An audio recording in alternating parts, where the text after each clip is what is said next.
So it's good to be here in beautiful Nimbin. This is my second trip here. I was here originally in the mid-late 90s a couple of times, and the very early days of Nimbin.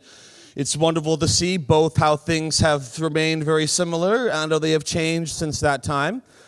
But I'm in Vancouver, Canada, and we do a lot of activism work there to change the laws. We've made a lot of progress over the last 20 years as well. I want to tell you a little bit about what's been happening in Canada and some of the history there, and hopefully we can learn something from each other about how we're going to change these laws in our countries and get rid of cannabis prohibition all around the world.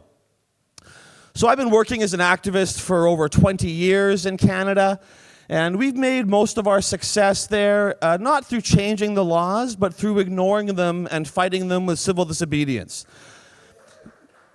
That to me, and it depends on what the local situation is, how effective that is, but to me, civil disobedience is the key to ending prohibition and to getting these laws off the books. The first step is to get the police to ignore the enforcement, and then the next step is to actually change the laws.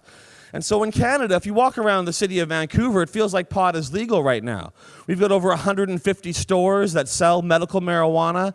Many of them, their definition of medical is very broad and very accessible.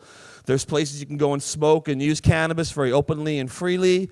On April 20th, we had about 100,000 people gather in Vancouver's biggest outdoor park and had a wonderful celebration of the cannabis culture with over 200 booths selling high-potency marijuana products, extracts, edibles, all kinds of things. It is actually, I would say, unique in Vancouver, this cannabis farmers market that we have every year at 420, where vendors set up booths, they sell cannabis very openly and freely, and nothing bad happens at all.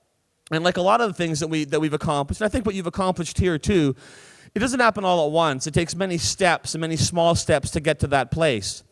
So, for our 420 rallies, for instance, we started those in the mid-90s, around the same time things were getting started here in Nimbin. Our first 420 rally in Vancouver had about 24 people getting together in a little park in the middle of the city to listen to some music and smoke a few joints and enjoy themselves. And every year that event got a little bigger and a little bigger and a little bigger, and we changed locations and we got bigger and bigger and bigger.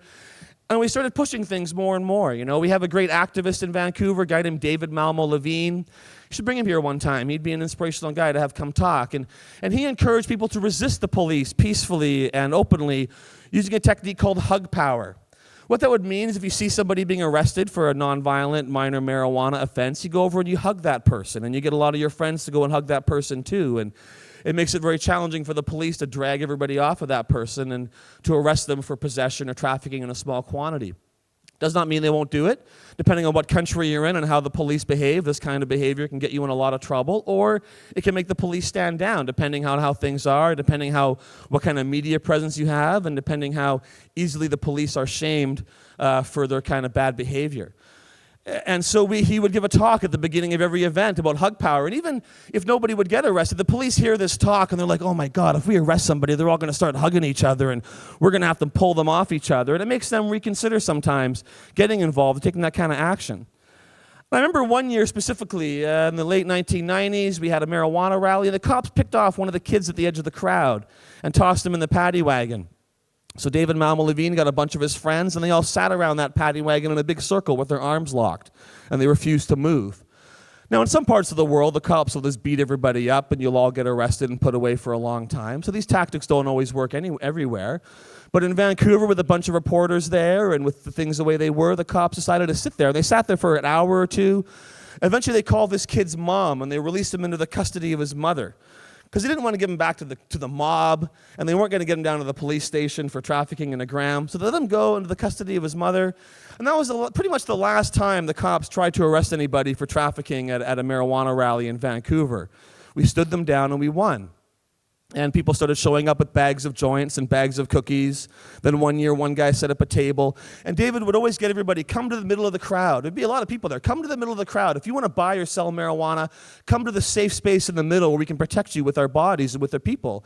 And people began more confident selling and buying marijuana at these events. And it spread and spread. And one table became 2 tables, became 5 tables. And now it's 200 booths, all nicely organized in rows. Many of them pay a fee to have their spot booked. And They sell all kinds of cannabis products. And at our request, they put up signs saying, 19 or older, we won't sell to you. Many of them check ID and make sure they're not selling to minors. And it's really quite a wonderful thing we've got there in this city in terms of public civil disobedience.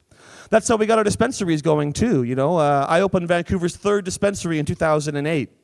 Before that, there was 2 other places in the city where you could buy medical marijuana. And they'd been open a long time, much longer than I had. But they were very discreet in how they operated, very quiet. They made sure not to get a lot of attention and just to try to serve the patients that they could, and that's understandable. But I thought, well, these guys have been open a long time. The cops know they're there. If I open one and do it a little more openly, they're not going to come after me, I hope. And so I did that in 2008. We opened Vancouver's 3rd dispensary, one of the first dozen in the country.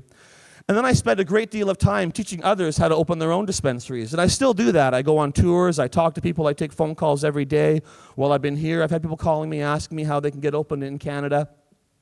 The first 5 or 6 that opened in Vancouver after me all had me on their board of directors, and I helped out one way or the other. But now we've got about 150 shops in Vancouver that sell medical marijuana, and they're proliferating all across the country. In Toronto, Canada's biggest city, they're opening very rapidly. I expect there to be 200 or 300 there by the end of the year.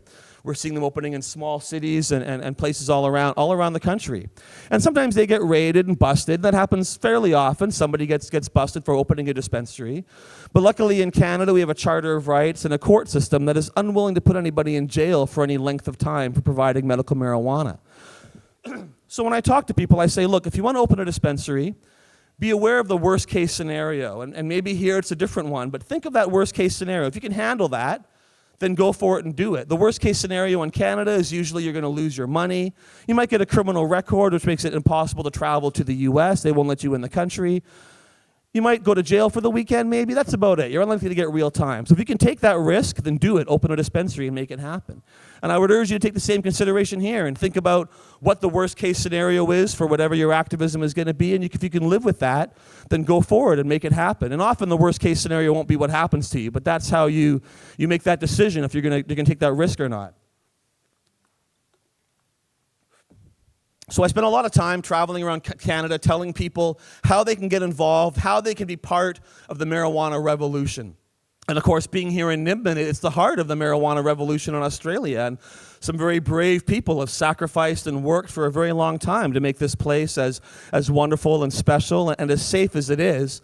Although I still see the cops harassing the hell out of people, blocking off entryways, raiding stores, wandering around town like they own it. And that to me is not acceptable and needs to be resisted.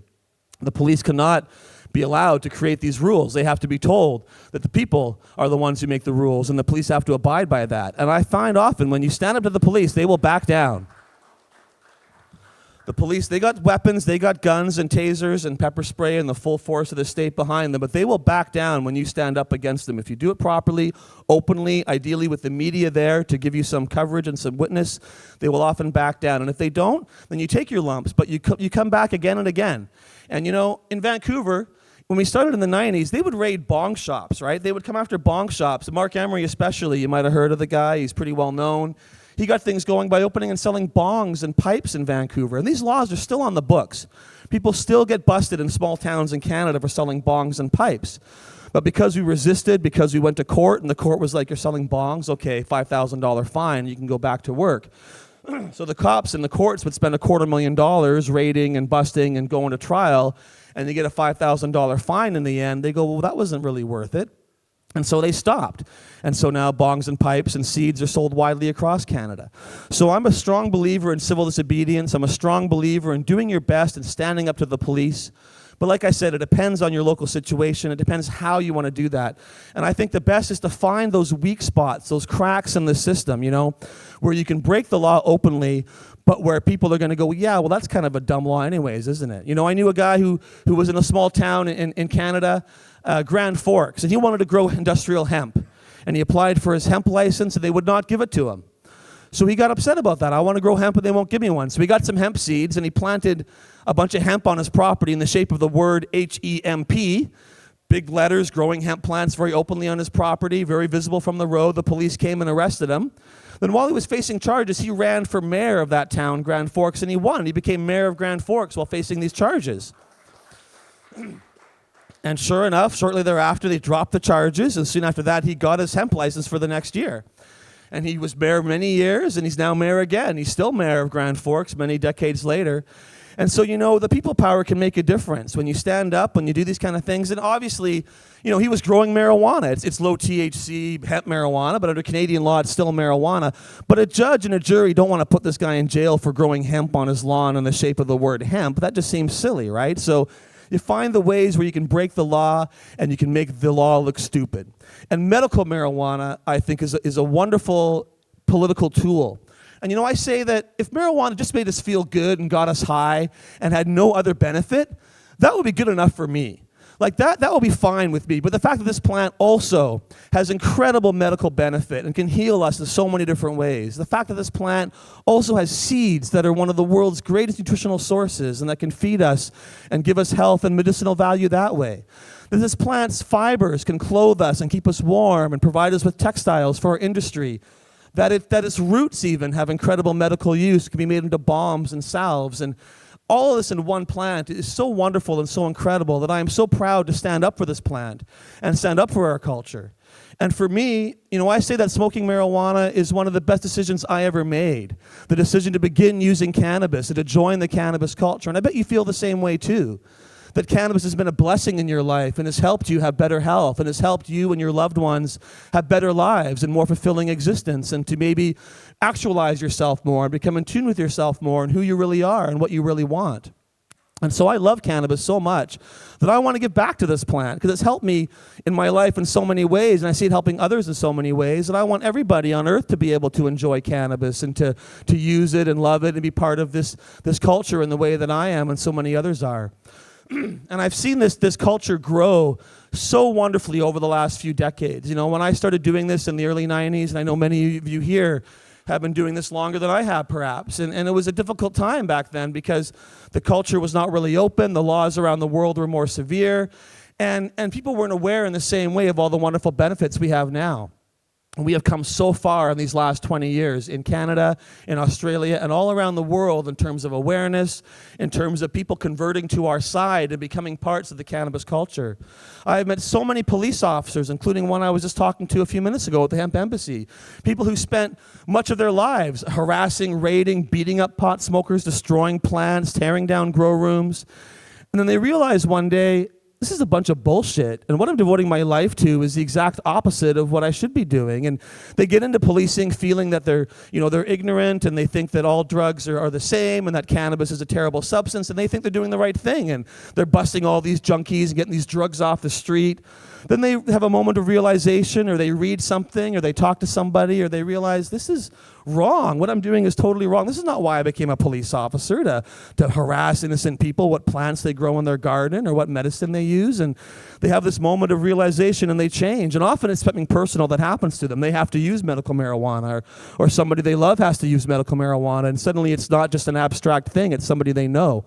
And we have converted so many people. You don't see many folks coming from I used to think it should be legal, but now I realize how bad cannabis is and what a mistake that was. That doesn't happen very often. But we get converts to our side every single day. People are joining the cannabis cause, whether or not they use marijuana, and many of them are, and more people should be using marijuana as a medicine all around the world. But they are joining our cause. And we are getting so close to legalization. But the last days of prohibition, and it's not going to fade away. It's going to be worse than ever the day before they legalize it. Busts are going up around the world in many ways. In Canada, we have a prime minister who smoked pot while he was an MP. His mom says she still smoked pot. His dad, who's a former prime minister, used to smoke pot when he was younger. His deceased brother was facing marijuana charges when he died. Our prime minister's deceased brother was facing pot charges when he died several years. His whole family smokes pot. And he's the prime minister of our country, yet marijuana arrests are happening faster than ever in Canada. Our prime minister has promised to legalize in a year or two, but the police are saying, we don't care. We're going to enforce these laws to the letter until the day comes that the law changes. And we're hoping we have a lot of work then, too, they say. We're hoping that there's a lot of work for us in enforcing these new marijuana laws and the new legalization. They do not want to let go of what is a very valuable tool for them, which is marijuana prohibition. But we are seeing change, we are seeing converts, and we are going to win this war.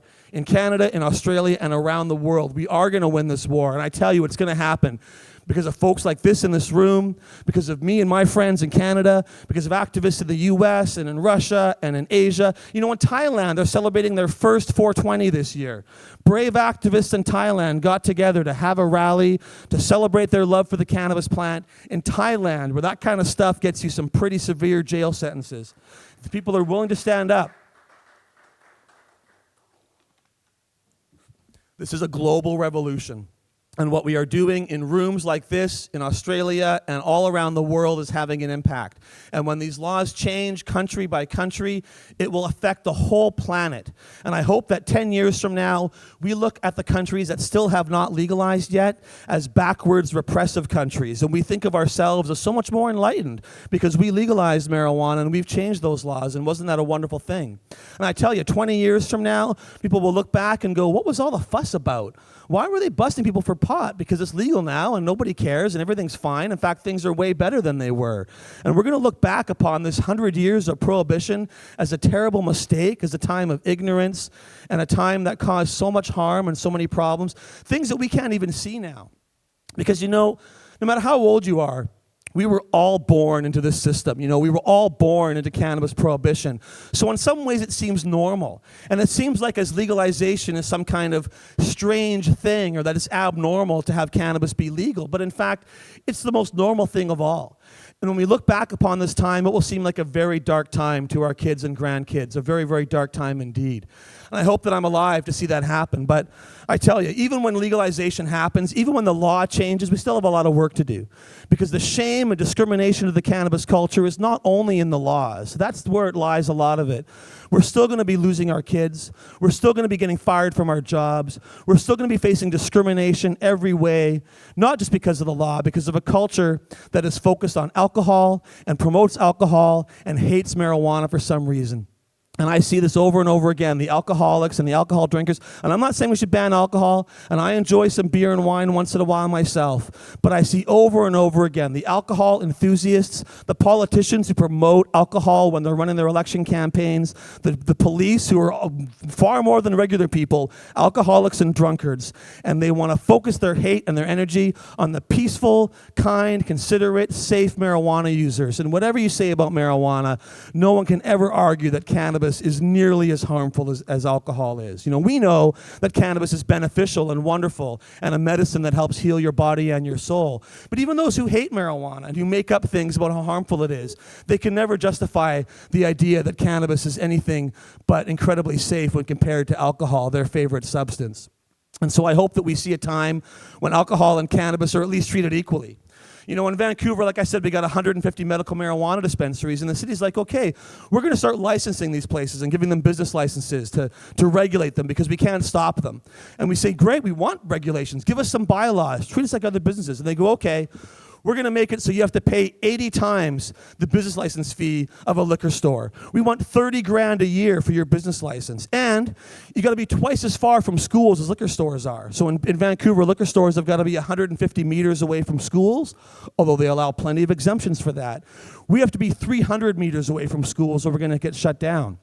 So the rules they're putting in Vancouver are going to mean that 90% of these dispensaries are going to be shut down, which of course we're not going to stand for. I find it very bizarre that I've been in business with my dispensary for 10 years now with no license, no regulation, violating the cannabis laws in Canada every single day. And the city says, now we're going to legalize it, and that means we're going to raid you if you don't shut down. And I'm like, how does that make any sense? Legalization should not mean that the cannabis culture is shut down and replaced by some kind of corporate oligarchy that takes over. That is not legalization. Legalization means that everyone growing, buying, selling, and using cannabis now can keep doing that. But it's legal. That means that there's no laws, there's no prohibition anymore. I do not want to see a legalization where we got to go buy Monsanto pot for $20 a gram and the home growers are still getting arrested and shut down. That's prohibition with a different dealer. That is not acceptable, and we're not going to stand for that.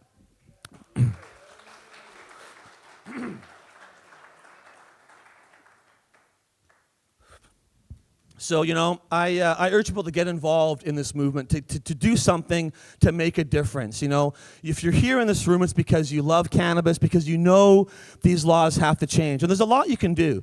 You know, I tell people to start businesses because a business that can make money doing something that is itself revolutionary, selling bongs, selling cannabis information, selling medical marijuana, that is itself revolutionary in helping people, then you take your profits and you put those profits back into the movement, back into making the change you want. That is a very powerful combination. And what I've seen in Canada is that combination has been very effective for the last 20 years in making huge change. And it's easier for you to resist the police when you've got an income, when you can hire a lawyer, when you can hire staff, when you can reopen and keep things happening, when you can resist in that way. But not everybody can open a business. There's a lot you can do from your own home to change the laws. You know, I got a friend of mine who lives in Ottawa. He's very sick, and his wife is very sick, and without medical marijuana, they would both be dead. And they don't really leave the house very often. They're very frail, very delicate people. But they love marijuana, and he especially hates prohibition. And so when he sees an article online that pisses him off, he doesn't write a comment in the comment section. He writes a letter to the editor. And his letters in Canada have reached millions of people. This guy from his living room has become Canada's most published author of letters to the editor. And he has reached millions of people over the years with his message of marijuana being good and prohibition being wrong. Only takes him an hour or two a week, but his persistence and dedication to writing these letters twice a week has had a huge influence and reached so many people. And you can do that too. There's a lot of ways that individuals can be very effective in changing these laws.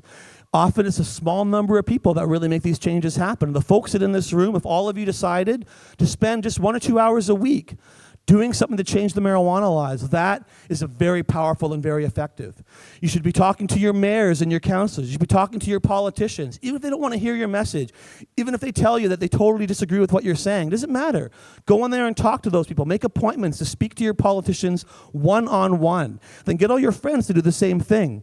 That has an influence. You may not feel it at first, but you will feel good when you go in there and tell your local mayor that you want them to tell the police to lay off the cannabis users in your town.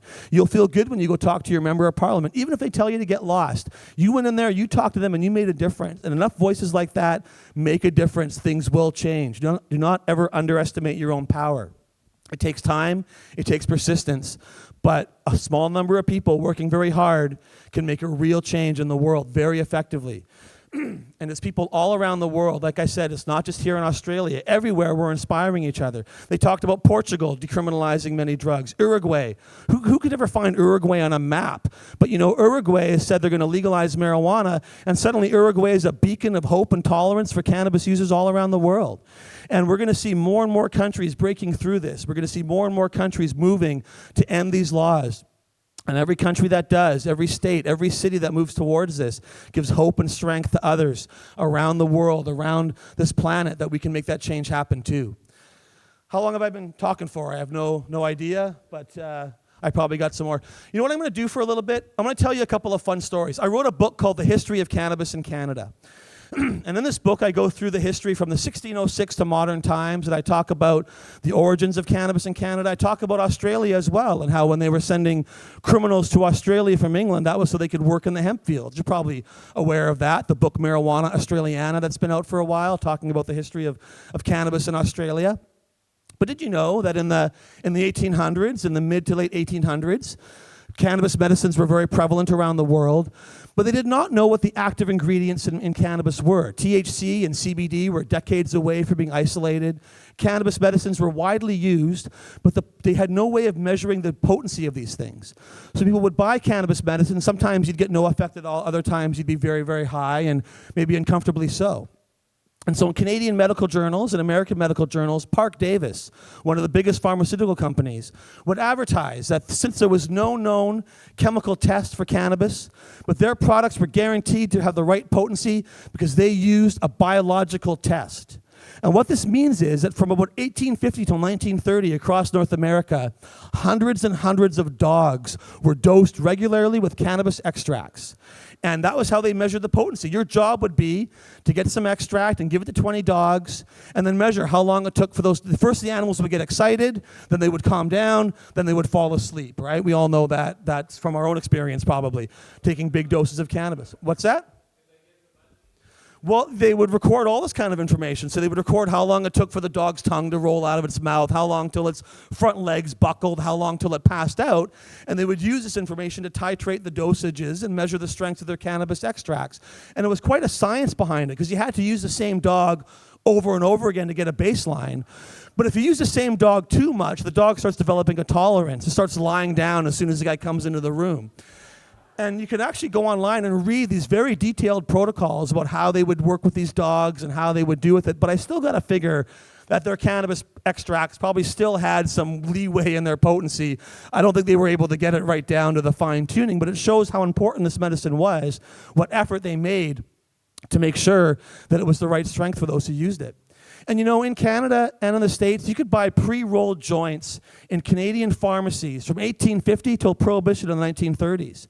They were very, very common across Canada, buying pre-rolled marijuana cigarettes for medicine. I only learned this a few years ago, and I was shocked to discover that these ads for pre-rolled joints, for Grimalt's cannabis cigarettes, were very prevalent, very common in Canadian media, and maybe in Australia. I don't know if they were selling pre-rolled joints down here at that time. But I tell you, that when I did the research, I found the first person in Canada who was convicted for cannabis possession was in the 1930s. It was a guy named Harry Forbes in Vancouver. And he had a few pre-rolled joints on him. He told the judge he'd bought them at a pharmacy to treat his hay fever. And the judge said that's a deadly narcotic and gave him 18 months hard labor in Canada. When they banned cannabis in Canada, they went to the RCMP, burned hemp fields to the ground. And they told farmers, you're growing a deadly narcotic. And farmers said, I had no idea this plant was a deadly narcotic. I didn't know. Oh my goodness, we've been growing it for a long time. Nobody told us how terrible this plant was. The first Canadian convicted for trafficking in marijuana was a pharmacist who was selling these same pre-rolled cannabis cigarettes, and he was also convicted to hard labor. So what a confusing time. In Canada now, you've got dispensaries everywhere. We got hemp farmers growing cannabis, but there's still a lot of confusion in the law and where things are, and I realize this has been going on a long time, this confusion as to what the laws actually are around cannabis and what is happening with that. But in Canada, we do have hemp farmers growing a lot of hemp. And when those hemp farmers grow hemp, they make a lot of resin. Those hemp plants they grow make a lot of resin. They grow plants mostly for seed. We don't really grow a lot of fiber in Canada. They're growing for seed production. Well, when you grow for seed, you want female plants with big fat buds that get fertilized by the male plants. And just like marijuana plants, those hemp plants produce a lot of resin. Oh, they're limited in Canada to the THC level, so they breed these plants to be high in CBD and low in THC. I'm assuming you folks know what CBD is and that we're aware of that, or should I explain that? Anybody not know what CBD is? So there's two main chemicals in the cannabis plant that are medicinal. There's many more, but the two main ones are THC and CBD.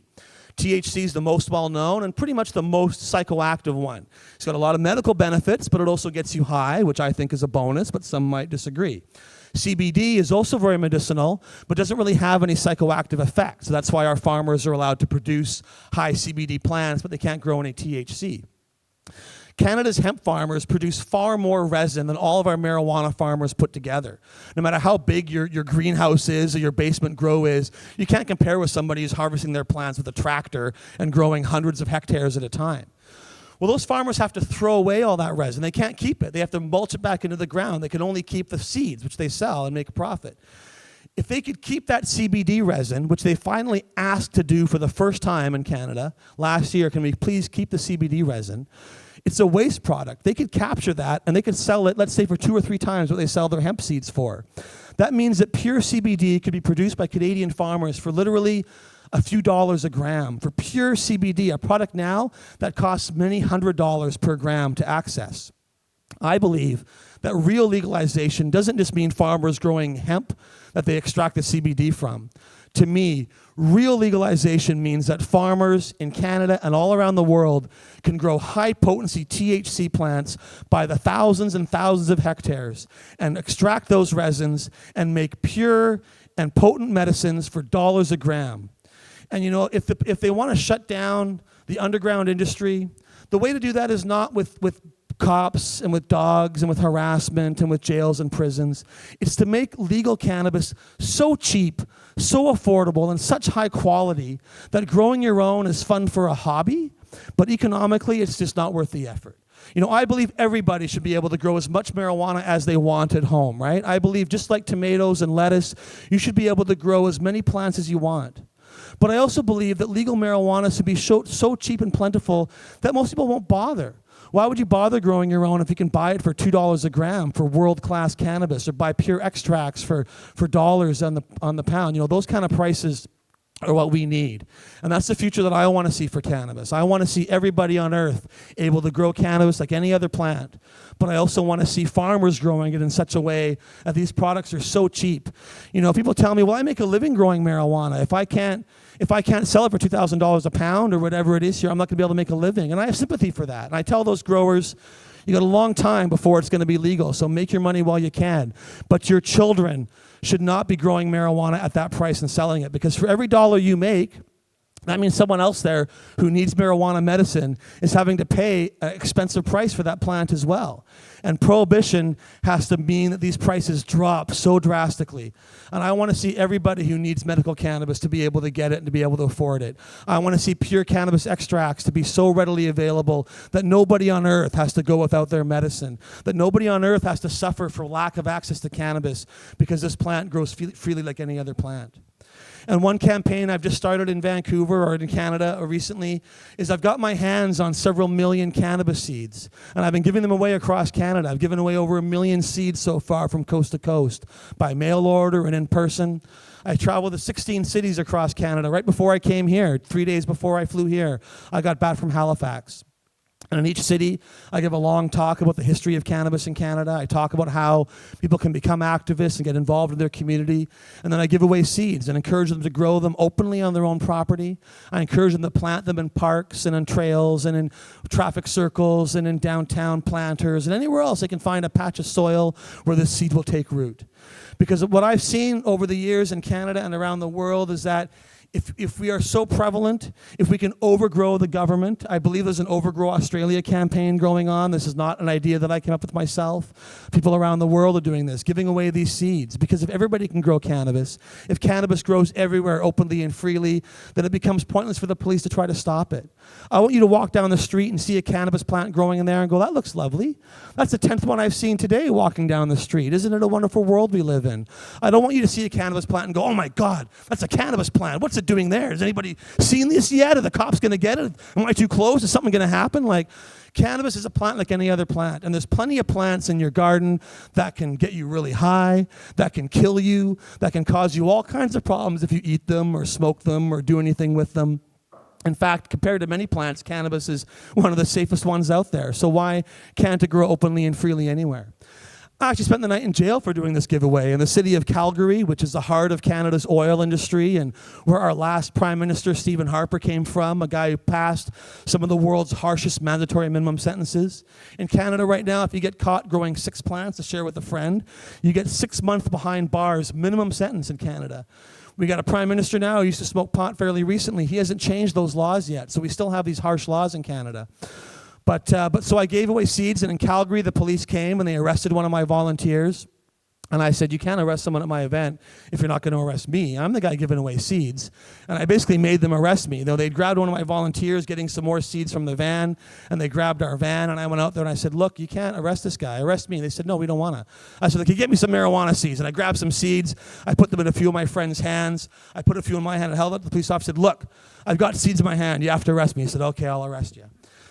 I don't normally seek out being arrested, right? In fact, after 20 years of activism and seeing many of my friends get arrested over and over again, somehow I've avoided it. But I thought it's going to be legal soon. I better, get some street cred and spend a night behind bars, right?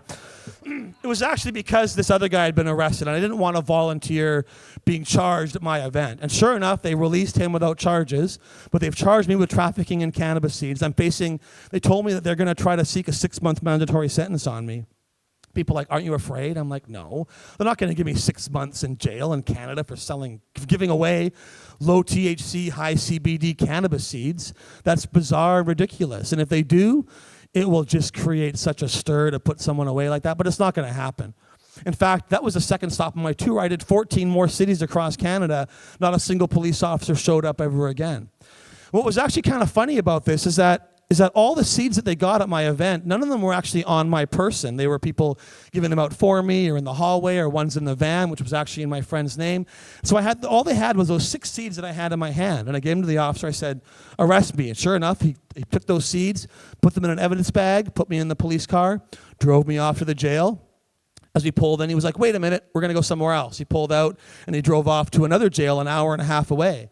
And I said, why are you moving me? He said, I don't know. What had happened was my friend back at the event had said, we're going to go down to that jail. We're going to get Dana out of there. We're not going to let this stand. And the police were like, oh my God, there's going to be a riot of cannabis users at the jail. So they took me to the far away jail so they couldn't, as if they're going to do anything, right? But anyway, so I spend the night in jail. I go through all this rigmarole. I get out on bail the next day. My bail conditions are that I cannot possess any drug, including cannabis seeds, unless prescribed by a doctor or dentist, unless I'm at work. Because I run a medical marijuana dispensary, which, as I've said, is also in the gray area of the law. In fact, probably selling medical marijuana to thousands of patients every day is more illegal than giving away cannabis seeds in Canada. But I'm allowed to possess seeds and pod and do things at my dispensary in Vancouver. They just said, while you're at work.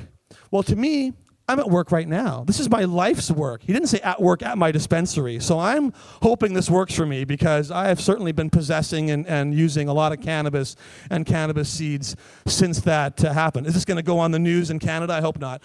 But you know, it shows the ridiculousness of this situation. And what the actual absurdity was that morning, after spending the night in jail with a bunch of folks who were way worse off than I was, and I get out, they give me my tie back, they give you your belt back so you don't hang yourself in jail, right? They take your tie and your belt. And the duty officer who's got all my stuff there, he gives me my wallet, and he gives me back the bag, the evidence bag with the cannabis seeds in it. They'd given it to him, and I was there when he gave it to him, and they were like, I don't know, put him in his stuff. And then they said, oh, we'll get back to him. And I just promised not to possess cannabis seeds, so I'm like, if I take these, are they going to grab me? Is this a trap? Are they going to grab me? So I take the seeds, and I'm okay, and I put them in my pocket. I've still got these seeds. And my lawyer says when we go to trial, I've got a hearing in May 18th. I should be like, hey, you guys forgot something. Do you want them back? Because that's the only evidence they had of me personally having seeds in my possession, and they gave them back to me. So it just shows that they're not taking it seriously. It's really ridiculous. Why should we take it seriously? But I guess, you know, my takeaway from all of this is that this is an historic time in around the world. And we are so close to cannabis legalization in every country on earth. We are so close to ending this. But, you know, when you study the history of cannabis around the world, so I don't know what it was like in Australia in the 70s, but in Canada and the US, we thought it was going to be legal. In Canada, we had this Ledane Commission in 1971, and it told the government, you should legalize marijuana. We had Pierre Trudeau as Prime Minister who said it's time to decriminalize. And our conservative leader, Joe Clark, said it's time to decriminalize. And the American president, Jimmy Carter, said it's time to decriminalize. And many American states are passing laws by referendums to decriminalize marijuana. And everybody thought, oh, it's going to be legal any day now. It's going to happen any day now. They even had a victory party. Normal Canada had a legalization victory party a little bit early, because it hasn't happened yet. That was like, you know, I was a little boy back then, right? And so, you know, we're so close now, but we can't let this slip through our grasp. We can't have our kids. I don't want my daughter being here 30 years from now going, we thought it was so close in the late 2010s. You know, we were so close in 2017. We thought it was going to happen. And then Trump became president, and all the marijuana thing crashed, and they pushed it. We can't let that happen, right? We've got to push through now. We have a chance all around the world. We are so close, and I don't want to pass this off to another generation. In fact, I want you to do a little exercise with me. I want you to imagine yourself in the future. I want you to imagine yourself as a grandparent, a grandmother, a grandfather. If you're already a grandfather or grandmother, then as a great-grandfather or grandmother. But I want you to imagine yourself in the future where you're with your grandchild there, and they're getting ready for school in the morning. They're flipping through their history book, cramming for an exam that day. Then they turn to you and they say, Grandma, Granddad, I'm reading in my history book here that cannabis used to be illegal all around the world, in Australia and every other country, and that it was like 100 years that this plant was illegal, and people would go to jail, and there was millions of arrests and billions of dollars spent all around the planet, and it was this massive pogrom. People were executed. I'm reading how people would go to jail for their whole lives, and families were destroyed, and yet how can that be? I want them to ask you, how can that be? When I'm having hemp seed porridge for breakfast like I do every day, when I know that you use cannabis medicines to treat the aches and pains of being a senior, I know that we have a patch of cannabis in the backyard that I love helping you tend and take care of. I know that our house is built out of hemp fiber board, that's like that. I know my clothes are made out of hemp. I know the bus that takes me to school is built out of hemp composite fiber and runs on hemp seed fuel. I know the history book I'm reading is printed on hemp paper. So how can it be that this plant that was so intertwined in my life, that is such a part of everything we do, how could this have been illegal for so long? How did that happen, and how can that be? And I want you to be able to say, yeah, it's true. It was a dark time. And when I grew up through Prohibition. And I saw maybe myself or my friends were arrested and charged, and we had to hide. The police would search us on the way to our cannabis events. They would harass us and mock us. And the media and the news made fun of us and said we were bad people. And we had to fight against shame and discrimination every single day. But you know what? I did something. I hope every one of you in this room can say, I did something to end those laws. I got involved. Whether it's writing letters to the paper, whether it's marching in rallies, whether it's making Nimbin the most wonderful place in the world, I did something to change those laws. I sacrificed, I worked, and I made a difference. And I did that so that you, the next generation, that you would never have to know what it is to be ashamed or have to hide for what herbal medicine you use, or to fear arrest or persecution for what plants you choose to grow in your garden. I want that to be the legacy that I leave and that we all leave to our next generation, to end this war in our lifetimes when we have this chance, so that future generations look back upon it as a mistake, as an error, and a time that they've grown past, and that is something that we look back upon as a terrible mistake. That's the future legacy I want to leave, and I hope we can all leave together for the next generation. So I hope that you will do something, anything, every single day, until these laws are ended, not only here in Nimbin, not only in Australia, but in every country on earth. I will not rest until cannabis can be grown freely and openly in every single country on earth. And when that day has come, then my work is done, and I hope yours will be also. So thank you very much for listening to my talk, and I'm happy to answer any questions you might have.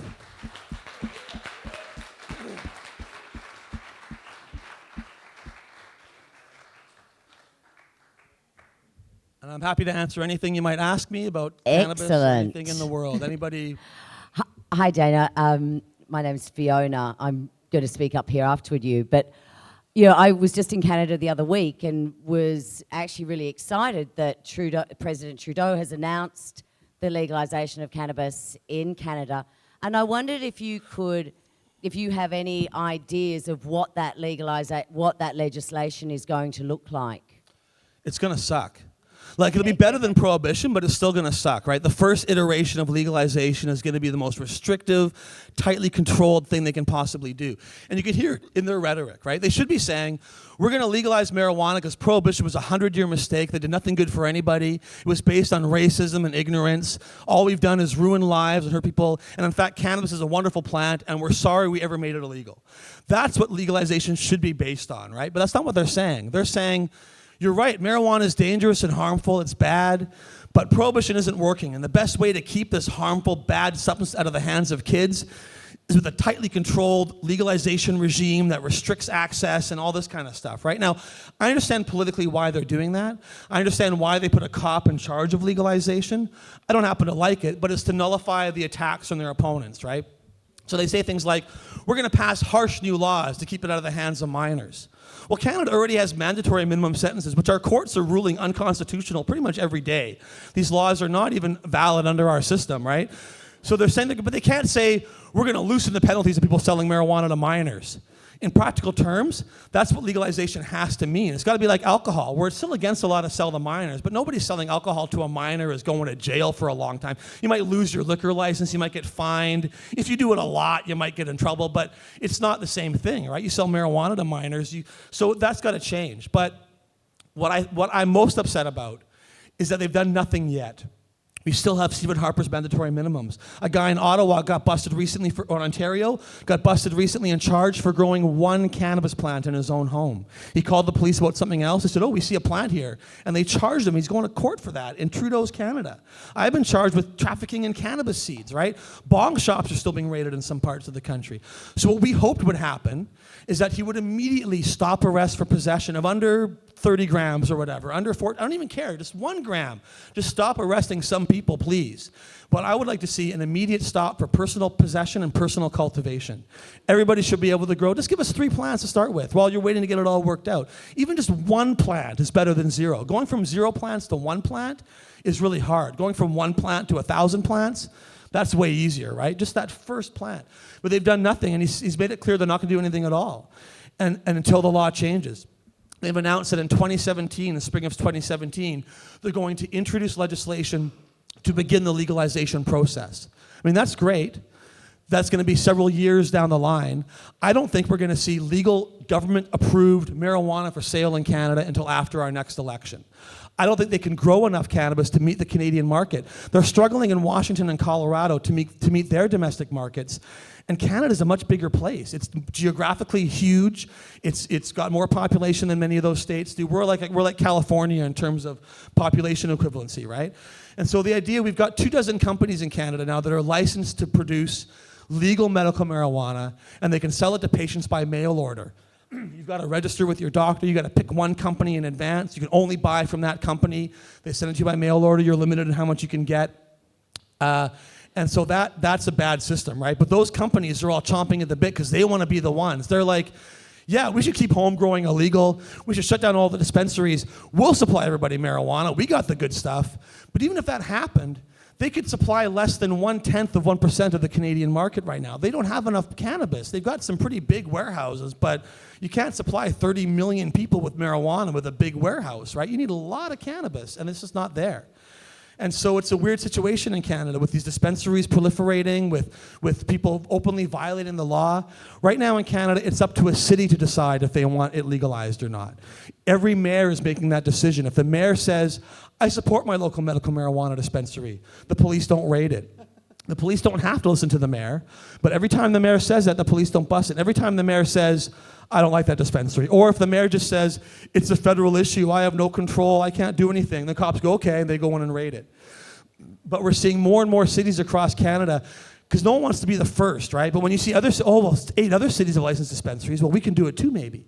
And now we've got Vancouver, Victoria, Nanaimo, Toronto, Ottawa, Montreal, many small towns around British Columbia have got dispensaries that are licensed. And so in a way, I think if Trudeau takes like 3 or 4 years, it's not going to matter because we're going to have 1,000 medical marijuana shops operating across Canada, most of which will have a pretty broad definition of medical marijuana. It doesn't really matter what they do at that point. What we are seeing, which I think is interesting, is that people are jockeying as to who's going to make the money off marijuana. So in Ontario and British Columbia, our liquor laws are done province by province in Canada, right? So each province has a different age limit. They're all pretty much the same, but each province has their own rules, their own access. Some of them sell it under strict government control. Some of them are very open. But in 2 provinces now, BC and Ontario, the liquor unions have said, we want to sell marijuana. We're good at keeping kids out. We've got a whole system set up. We're great at selling marijuana. We want to cash in on that. And the pot people are like, we don't think you should sell that next to alcohol. Like, I'm not necessarily against cannabis being sold with alcohol, but not if that's the only place you can get. That should be the last place they put it, right?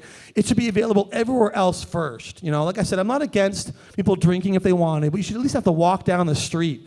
You shouldn't be encouraging people to use the two together because alcohol makes marijuana a lot more dangerous.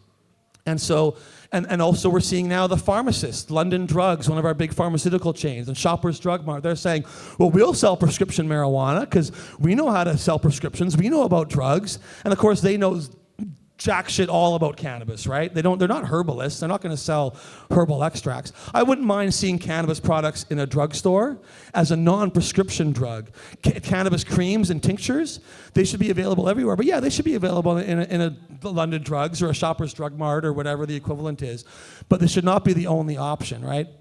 When we talk about legalization that we want it to be in a way like beer. It should be more open than beer. But beer, you can brew your own in your own home. You should be able to grow your own cannabis for yourself and your friends in your own home. You can go to a U-brew place, I assume, here. You can do that in Canada. They'll brew it for you. You can go to a pub and you can buy beer. You can go to a liquor store and buy beer. You can go to a festival and buy beer. You can go all different kinds of places and have access to alcohol products. That's what it needs to be like for marijuana as well. I know I'm diverging from your question, but I have one last point about Trudeau. He's assigned a police officer to be head of this commission, and they're putting together a commission of provincial leaders and healthcare officials and, of course, a whole lot of cops and enforcement people. But there's no marijuana people on this commission. Not a single cannabis user is going to be on it. And a good friend of mine, Jody Emery, who's a prominent cannabis activist in Canada and the wife of Mark Emery, she's put in a formal request to be on that commission and to be able to participate. And at first they were like, well, maybe, but Bill Blair, the cop, just said, no, we're not going to have any marijuana activists on there. Can you imagine like a commission on women's rights that was all men, or a commission on racial equality that was a bunch of white people, or a commission on LGBT rights that was all straight people, or whatever it is, right? The idea that they're going to have a commission to figure out how to legalize cannabis and not a single person on there is going to probably have ever used marijuana. Certainly none of them will admit to using it now. That's an absolute disgrace. And to me, it shows that the results that they come out with are probably not going to be that good. That being said, one thing that they have said to me, I think is a good sign. Both Trudeau and Bill Blair, the cop, have said that legal marijuana needs to be cheaper than the current black market or no one's going to buy it. And that is absolutely true. If they try to sell us in Canada pots between $5 and $10 a gram, depending where you go, less if you buy a larger quantity. If they're going to try to sell us $12 legal grams, no one's going to buy it. The odd person will buy some, but most people aren't. Certainly I'm not. And I'm their target market. The guy who smokes 1 gram a week, he'll go buy a $12 gram because he doesn't care, $2 extra, whatever, right? It's nothing if you're a minor user. When they ask me how much cannabis I smoke, I say all of it. And so I'm not going to buy 12. I can't afford $12 a gram. Me and my friends aren't going to buy it. And we're the target market because we're going to be using most of it, right? So legal marijuana's got to be cheaper. It needs to be better, and it can be those things. And although, that could mean my dispensary could go out of business. I say, they want to shut down all the dispensaries in Canada? Just make legal pot $2 a gram. I can't compete with that, and I'd be happy. I consider that a victory if I had to shut down my dispensary because there was other legal marijuana out there that was better than what I had and cheaper than what I had. My staff might not be so happy because they might lose their jobs, but that's what I'm fighting for. I'm not fighting so I can stay in business selling $5 grams to sick people. I do that because it needs to be done, and that's the lowest price I can do it at and still stay in business. But I would love it if I went bankrupt because legal pot's $1 a gram and marijuana is being grown by the thousands of hectares and it's so cheap and affordable that people don't need specialized cannabis dispensaries. Or if we did, our business model would be a lot different than some guy growing a small amount at his home. Sure, yeah, I'm taking two. Okay, go ahead. Give me another one. Yeah, hi. I was in Vancouver last week and went to one of the dispensaries and was really quite blown away by the range of products that were available. So in particular, the emergence of things like the oils, vaporized oils, shatter, butter. These are things which largely in Australia are very, very boutique and still an emerging market. Can you describe where you see those products going compared to the traditional plant bud materials? I think those are the future. I think that extracts are largely the future because you can take a mid-grade product and turn it into a very potent product. And I think under full legalization, people will smoke a lot less joints. I mean, I love joints and I'm going to smoke joints forever. But for a lot of folks, if they have access to, you'll see these vapor pens, right? And you can put a little bit of extract in there. It's still an underground thing. A lot of these products are not always being made safely, making shatter and extracts using solvents that are flammable and explosive. I know people that have been very irresponsible, blown up places, injured themselves permanently making this stuff. Most don't, but some do. But that being said, those products are the future. And under legalization, they can be made in vast quantities, very cheaply, very affordable. Like I said, from farmers growing large quantities. A farmer is not going to produce a perfectly manicured bud, but who cares? They're going to produce so much extracts and resins at such a low price. And I feel that in a legalization world, people still don't want to smell like pot. They're still going to get harassed if they're driving their car and they smell like pot. They're still going to get harassed if they've got kids and they smoke pot around their kids or at their workplace. But a few drops in your tea, a little pen you can inhale, those kind of things are very discreet, very possible. But I don't want to be a pot snob. But at my dispensary, we have 30 strains of cannabis and all these kind of things.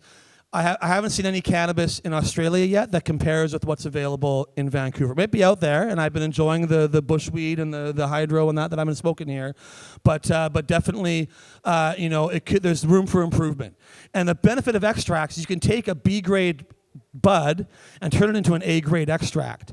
And you can, if the plant's moldy or contaminated in some way, you can clean that out through the extraction process. There's a guy who's got bubble bags, and I don't know if bubble bags are common here or not, but ice water extraction, you can make a highly pure product. You can do it in the bush, you can do it with your outdoor, and you can make an incredibly potent product with no danger. The worst you're gonna do is make a puddle. And I encourage you to look at the bubble bags. I prefer bubble bag hash to the shatter and the dabs, personally.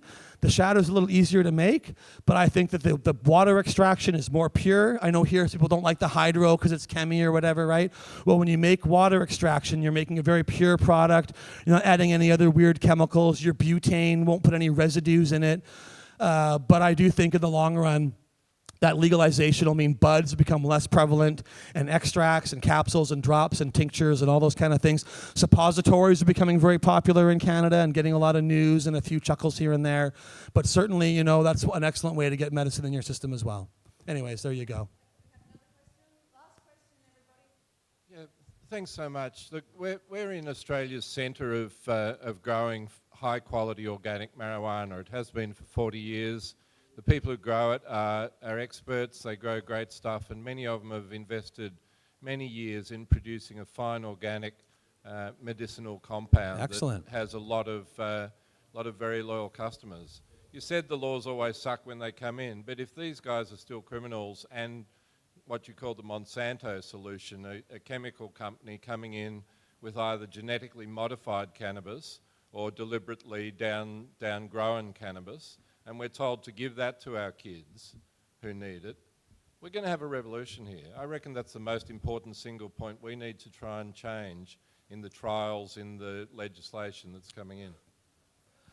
You know, I worry about the GMO cannabis and the Monsanto DuPont cannabis, though I will say that I've never actually seen that happening, you know? Like in Canada, we've got big money in there, certainly. There's some of these new companies are worth $500 million. There's some serious capital, and they are lobbying to continue prohibition, but for them to be the dealers, right?